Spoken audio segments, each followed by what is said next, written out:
우리는 오늘부터 시작하여서 종료주의를 지키고 나면 이 한 주간을 고난주간으로 지키게 됩니다.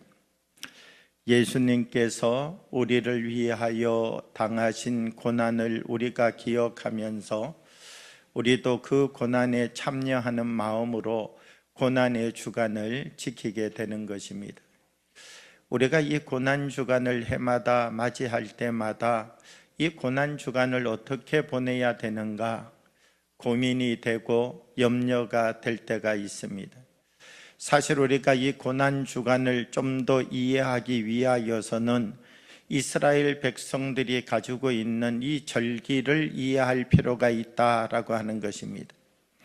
이스라엘 백성들은 세 가지 절기를 가지고 있습니다. 유월절과 칠칠절과 초막절이라고 하는 이 절기를 하나님께서 이스라엘 백성들에게 허락했습니다. 사실 이스라엘 백성들에게 하나님께서 주신 이 절기를 어떤 의미를 통하여서 주셨느냐라고 하면 신명기 16장 12절의 말씀을 보면 이렇게 기록하고 있습니다. 너는 애굽에서 종되었던 것을 기억하고 이 규례를 지켜 행할지니라. 무엇을 기억하는 것입니까? 하나님께서 너희를 지키시고 인도하여 주신다라고 하는 것을 기억하라는 것입니다. 고난주간을 보내는 우리에게도 이 고난의 주간이 우리에게 주는 의미가 무엇이냐라고 하는 것입니다. 우리들에게 있어서 이 고난주간이라고 하는 것은 고난을 느끼는 것이 우리의 목표가 아니라 바로 이것을 통하여서 우리에게 베풀어 주시는 하나님의 사랑, 이것을 통하여서 우리에게 베풀어 주시는 십자가의 거룩한 은혜를 기억하고 부활의 아침을 바라보면서 다시 하나님께로 돌아오는, 하나님의 품으로 돌아오는 하나님의 인도하심의 거룩한 역사의 삶의 자리로 나의 발걸음을 다시 가지고 하나님 안으로 돌아오는 이 거룩한 삶의 회복의 역사가 이 고난주간을 통하여서 우리에게 주어져야 된다라고 하는 것입니다. 우리를 사랑하신 예수님을 발견해야 된다는 것이죠.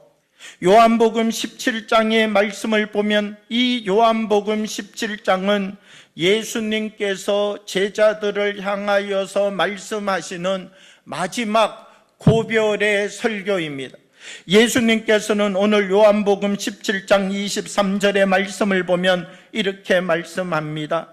곧 내가 그들 안에 있고 아버지께서 내 안에 계시어 그들로 온전함을 이루어 하나가 되게 하려 함은 아버지께서 나를 보내신 것과 또 나를 사랑하신 같이 그들도 사랑하신 것을 세상으로 알게 하려 함이로소이다. 예수님께서는 모든 사람들에게 무엇을 말씀해 주고 계시느냐라고 하면 나를 통하여서 하나님의 사랑을 알게 되기를 원한다. 하나님께서 나를 이 세상에 보내신 목적을 이 세상에 있는 모든 사람들도 알게 하시기를 원합니다. 이 죽음이 끝이 아니라는 것입니다. 죽음 뒤에 부활이 있고 더 큰 하나님의 은혜가 있다는 것이죠. 그러면 여러분, 우리는 이 고난주간을 맞이하면서 이 고난주간을 어떻게 보내야 되겠습니까? 사랑하는 여러분, 우리가 이 고난주간을 보내면서 살아계신 하나님의 말씀을 기억하고 참된 생명의 능력을 가지고 계시는 하나님의 말씀 속에 들어가서 우리 한 사람 한 사람이 믿음으로 다시 회복되어지는 한 주간의 시간이 되어지기를 원합니다.